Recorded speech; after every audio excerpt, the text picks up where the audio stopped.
Alors, je propose qu'on puisse... Qu'on puisse quoi? Accueillir David Sass. Sois le bienvenu. Alors, on a pris le soin de prendre un interprète. Si tu veux bien, je peux interpréter. Mais non, il est québécois, vous allez voir. Si vous ne comprenez pas, vous lui faites répéter. D'accord? Oui. Merci, sois le bienvenu, sois béni. Allez, tiens. Ça va bien? Oui? Est-ce que ça va bien? Oui! Merci! J'ai un besoin de sentir que vous êtes avec moi. J'ai un grand besoin de sentir connecté aux gens à qui je parle. Vous allez voir, je suis quelqu'un de très vrai, très cru. Je dis toujours qu'est-ce que je pense. Et puis, je suis vraiment béni d'être avec vous ce soir. Je suis vraiment béni. La louange, est-ce qu'on peut juste applaudir qu'est-ce que le Seigneur a fait durant la louange? Il y avait quelque chose de tellement... Pendant la louange, le Seigneur a tout simplement amené dans ma tête toutes les... Je me suis réveillé à 4 heures du matin. Et puis, avec plein de téléchargements, ça se dit-tu? Des downloads. Et puis, mon cerveau était chargé de son cœur pour vous. Et puis, des choses qu'il faisait ici. Et puis, durant la louange et durant les moments prophétiques et les choses que Sandra a déclarées, puis dans les choses que Julien a dit par après. Tout ça, c'est tout ce que le Seigneur me montrait pour vous. Ça va être différent ce soir. Attendez-vous pas à une prédication A à Z. Je suis quelqu'un de très... je suis très libre. Puis je ne me repens pas d'être libre. Faut faire avec.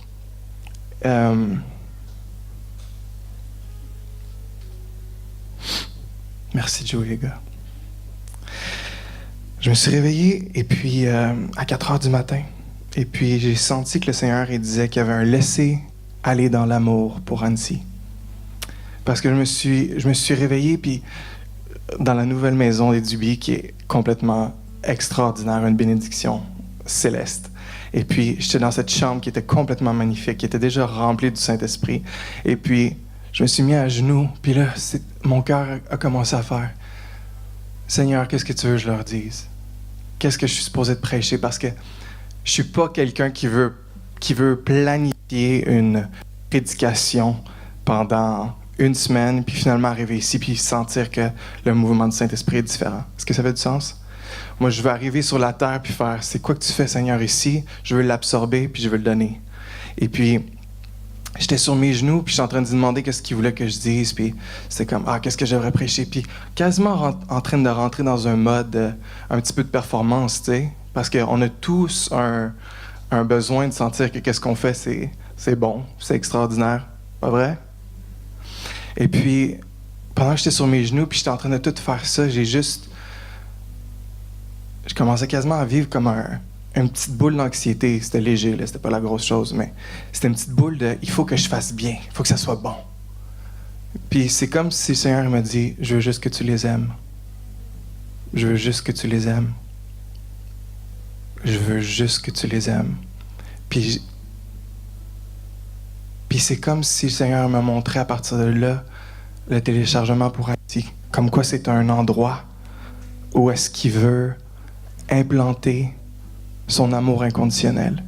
Il veut planter une semence d'amour inconditionnel que quand les gens vont venir ici, ils vont se dire, il y a quelque chose qui se passe ici que j'ai l'impression qu'il y a une inondation, il y a une inondation d'amour dans mon cœur. Puis c'est inconditionnel, puis c'est inchangeable. Et puis j'avais le mot royauté, j'avais aussi une pureté, une simplicité sur Annecy, un amour. Puis ensuite, je commençais à entendre peut-être un mensonge. J'y vais comme ça va, OK? Est-ce que vous me suivez? Est-ce que vous êtes à l'aise? Oui? Parfait. Vous pouvez fermer vos yeux.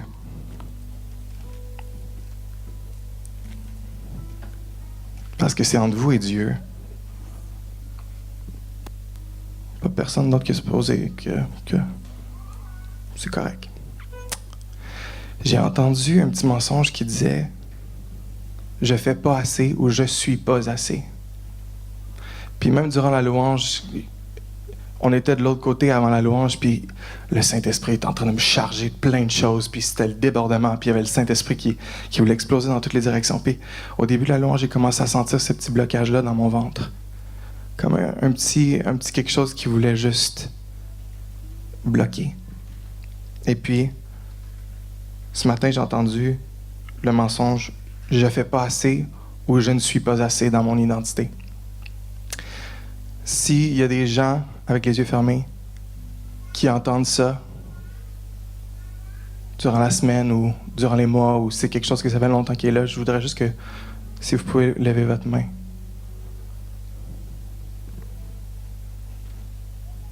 Merci. Merci. Merci, vous pouvez descendre vos mains. Tous mes ateliers que je veux donner les 2 prochains jours, puis ce soir, j'avais vraiment à cœur de mettre un emphase sur l'identité. Vous pouvez ouvrir vos yeux. J'avais à cœur de mettre un emphase sur l'identité. C'est quelque chose qui est vraiment gros sur mon cœur, sur ma vie, parce que depuis que je suis tout petit, je viens du Québec, du Canada, vous avez tous compris ça. J'ai grandi à l'église de Tabitha. Et puis, j'ai commencé... mes parents se sont divorcés quand j'avais 11 ans. J'ai commencé à être comédien sur les plateaux de tournage, j'avais 12 ans, jusqu'à maintenant. Fait que je suis comédien de formation. Puis j'ai commencé à danser vers l'âge de 16-17 ans. Puis après ça, je suis devenu conducteur de louange vers 19-20 ans. Et puis, le mensonge qui a été planté dans ma tête à 11 ans, c'était tout par rapport à mon identité. C'était que j'allais être homosexuel, que tout... Wow! Puis tout... Vous savez, quand on cherche quelque chose, quand il y a comme quelque chose qui commence à se planter en dedans de nous, si on commence à y donner un petit peu de crédibilité, ben tout va s'aligner avec qu'est-ce qu'on a pensé. Fait que si je veux voir que Stéphane, aujourd'hui, il fait telle chose, ben peu importe qu'est-ce qu'il va le faire, je vais réussir à le voir. Que ça soit bien ou que ça soit mal. Est-ce que ça vous rejoint, qu'est-ce que je dis? Et puis, depuis que j'ai 11 ans, il y avait ce mensonge-là qui te ramène dans ma tête, jusqu'à un point où est-ce que il s'est vraiment ancré en dedans de moi. Puis que tout le système, tout mon écosystème à l'intérieur a commencé à se former des chemins par rapport à ça. Puis qui a fait que c'est... Puis je vivais dans l'église, fait que il fallait toujours que je vive une double vie, un peu, parce qu'il fallait que je dise non, je suis pas gay, mais à l'intérieur de moi, tout disait, ben je le suis, tu sais. Mais il y avait un mystère avec les hommes, parce que j'avais pas de relation avec aucun homme depuis que j'étais tout petit. Et puis, il y avait un mystère avec les hommes qui... Après ça, tu fais 3 ans à Bethel, puis il y a plein de choses qui se développent, puis là, tu apprends la vérité, puis tu apprends les choses que tu as manquées, puis les choses que tu as besoin de renourrir, puis retourner aux racines, puis apprendre les vérités. Mais à ce temps-là, j'avais pas de modèle masculin, puis même les modèles masculins ne m'inspiraient pas. J'ai toujours trouvé que les hommes, il y avait un côté passif, que je voulais comme quelqu'un qui allait me motiver, qui allait m'inspirer à être un homme, tu sais, comme un guerrier, là, comme dans les films qu'on voit, puis que... Tu sais, qui est fort, puissant, mais pas dans une forme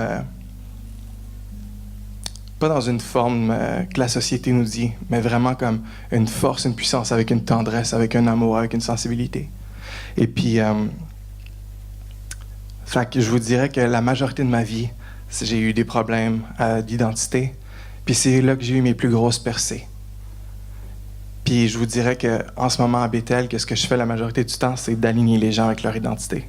C'est de voir qu'est-ce qui se passe à l'intérieur d'eux, puis de les aligner. Puis je sais que ça paraît extrêmement effrayant, certainement, pour certaines personnes, parce que d'être vu constamment à la loupe, ou de dire « Ah, toi t'as ça, ou toi t'as ça », c'est jamais je dis pas ça dans le mauvais sens, mais d'être vu, on a besoin, les humains, pour être vus, puis d'être reconnus, puis d'avoir de tout simplement être affirmé dans qui qu'on est, accepté dans qui qu'on est. Et puis c'est ce que je fais, c'est mon point fort. Puis les 2 ateliers que je veux donner, je vais faire mon moment promotion, c'est sur la danse. Lundi, j'aimerais qu'on touche à la danse prophétique. Tout va découler de l'identité. Et puis le mardi, ça va être la danse plus pour la guérison. Fait que c'est deux aspects assez spirituels. Il n'y aura pas beaucoup de techniques de danse. C'est pas mon emphase. Mon emphase, c'est vraiment de libérer les gens dans leur puits. Pour ceux qui ont entendu Tabitha, elle a sûrement parlé de puits, hein? Libérer les gens dans leur puits, dans votre identité, dans votre source. Et puis, c'est ce que je compte faire lundi et mardi. Mais tout doit partir d'un endroit où est-ce que vous savez qui vous êtes. La Bible dit, c'est Christ en nous, l'espoir de la gloire. It's Christ in us, the hope of glory. L'espoir de la gloire est en nous. Puis qu'est-ce que je crois, c'est que chaque personne ici a été choisie pour être ici ce soir. La même chose pour les gens qui vont venir. Je sais que le Seigneur a sa façon d'appointer les gens d'une certaine façon. Mais je veux renforcer à quel point vous êtes important.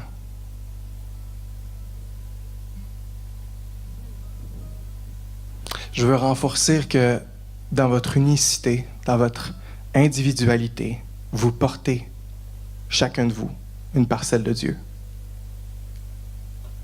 C'est Christ en nous, l'espoir de la gloire.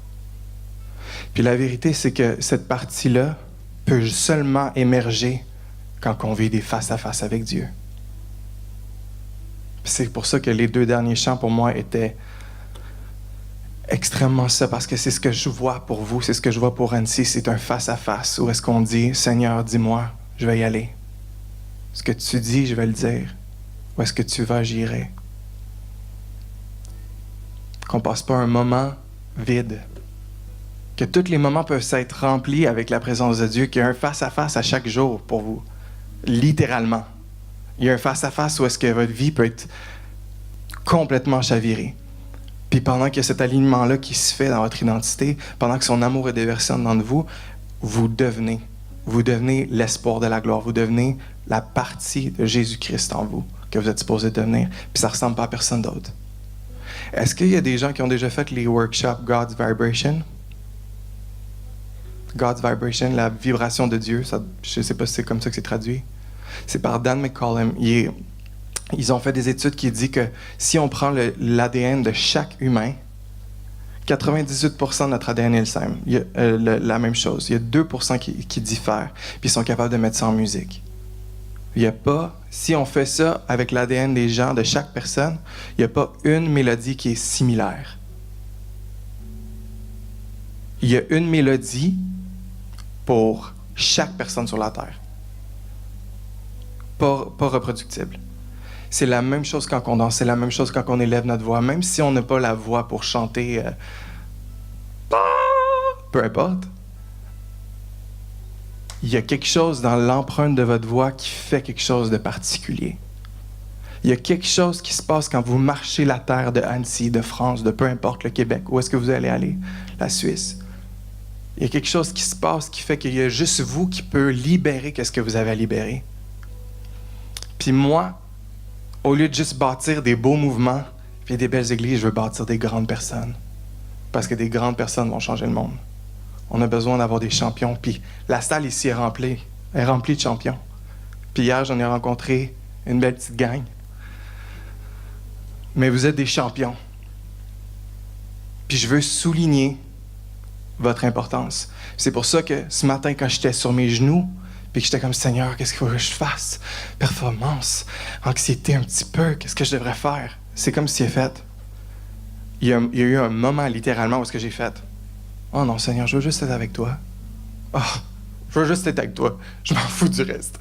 Je veux juste être avec toi. Puis là, c'est là que j'ai entendu. Je veux juste que tu les aimes.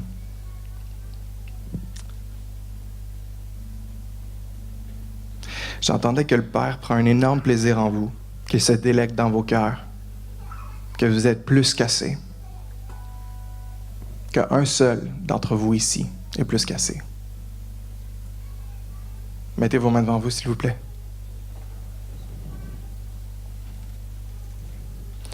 Un seul d'entre vous ici. Tout le monde l'est. Mais si c'était juste pour une personne, ou vous êtes plus cassé? De quoi ça a l'air si je vous pousse un petit peu à méditer sur ce concept-là? Si une personne ici, jeune, plus âgée, malade, peu importe ce que c'est, si je vous dis que vous êtes plus cassé pour influencer les gens autour de vous, la nation, est-ce qu'il y a des gens que vous sentez, honnêtement, est-ce qu'il y a des gens que vous sentez que c'est possible? Est-ce que vous sentez que ça résonne en dedans de vous ou c'est un dur concept? Levez votre main haute. Soyez fiers. Amen. Amen. Puis je crois que le Seigneur il veut donner un amour particulier à Annecy. Dans la salle, là, j'ai vu une branche de pain. Puis il y avait quelque chose avec l'odeur du pain. Il y avait quelque chose qui faisait que toutes les impuretés, toutes les résistances devaient partir. Je ne sais pas pourquoi, c'est vraiment comme ça que je l'ai senti. J'ai juste vu une branche de pain qui descendait, puis il y avait quelque chose avec l'odeur. Il y a quelque chose avec l'odeur de cet endroit, de qu'est-ce que vous faites ici. Puis ça peut être difficile, puis des fois ça peut être plus facile. Mais il y a quelque chose que le Seigneur il vous appelle. Puis c'est dans l'odeur de qu'est-ce que vous allez porter. Qu'est-ce qui va émaner d'ici. Les impuretés vont sortir. Les peurs, les craintes, les anxiétés, ça va sortir pour que vous puissiez rentrer en alignement. C'est un endroit d'alignement, Annecy. Est-ce que ça résonne avec vous, qu'est-ce que je vous dis? C'est vraiment un endroit d'alignement. C'est un endroit où est-ce que les gens ils viennent puiser dans qui ils sont. Vraiment. Dans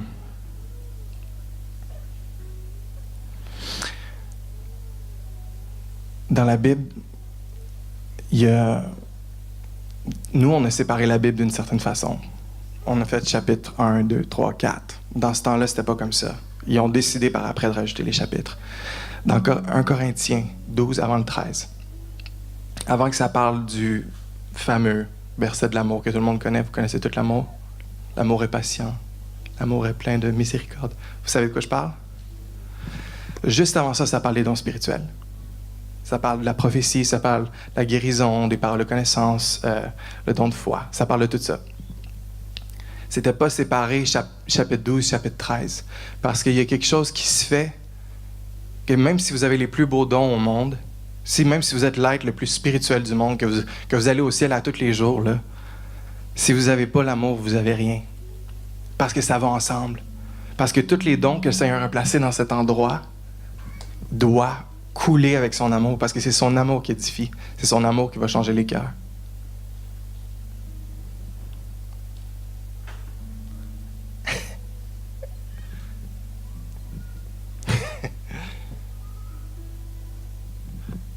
Puis il n'y a absolument rien qui peut vous séparer de l'amour de Jésus. Ni la mort, ni la vie, ni les persécutions, ni les dominations, ni les choses présentes, ni les choses à venir. Il n'y a absolument rien qui peut vous séparer de l'amour de Jésus. Le Seigneur vous aime. Il est intentionnel à ce point-là. Il est intentionnel au point où est-ce qu'il va faire venir quelqu'un du Québec pour dire des dates de naissance, puis vous regardez droit dans les yeux, puis vous aimez. Puis mon cœur, c'est que chacun de vous puisse avoir ce moment-là. Pas juste avec moi, avec n'importe qui, là, avec n'importe qui de l'équipe. Mais si je vous disais qu'il y a des moments comme ça à tous les jours pour vous disponibles, on n'a pas besoin d'attendre le prochain prophète qui rentre dans la salle. C'est disponible à vous tous. Puis qu'est-ce qui est encore plus beau là-dedans, c'est que c'est une terre tellement prophétique. il y a un transfert, un impartation. Il y a un dépôt sur la terre, sur le territoire, qui est pour vous tous. Mes racines sont françaises, d'une certaine façon. Ce qui est accessible à moi est accessible à vous. Et même plus. Parce que David, il marche dans sa lignée, puis vous marchez dans votre lignée. Mais c'est quoi ça a de l'air d'avoir un Sid qui marche dans sa lignée? C'est quoi ça a de l'air d'avoir une Claudia qui marche dans sa lignée? D'avoir un Stéphane, d'avoir une Sandra qui marche dans sa lignée? Si on marche toutes dans notre ligne, est-ce qu'on est capable de voir la grosse image? Moi, j'aime ça, amener les gens à méditer sur la grosse image. Ah, le Seigneur vous aime. Le Seigneur vous aime. Le Seigneur vous aime. Je ne le dirai jamais assez. Vous n'avez pas besoin de rien faire. Le Seigneur vous aime. Même quand vous avez tort, le Seigneur vous aime. Vous êtes ses enfants. Vous êtes ses champions. Vous êtes des êtres, des créatures nouvelles. Est-ce que vous savez que le mot pour les créatures nouvelles, c'est métamorpho?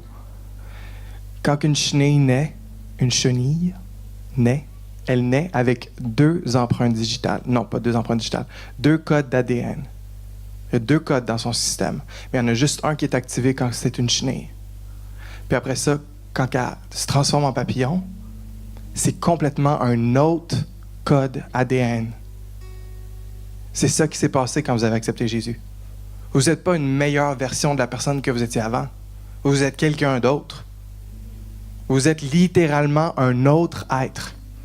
Vous êtes la nouvelle créature de Dieu, son enfant. Vous êtes sans tache. Puis il y a des rencontres pour vous. Ça fait juste 2 jours que je suis ici, là. Il y a des rencontres pour vous ici.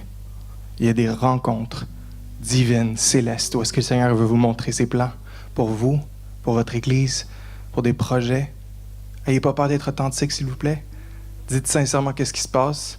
On n'a pas besoin de faker que tout va bien. Dites les vraies choses. Mais laissez son amour rentrer. C'est ça qui va vous changer. C'est vraiment ça qui va vous changer.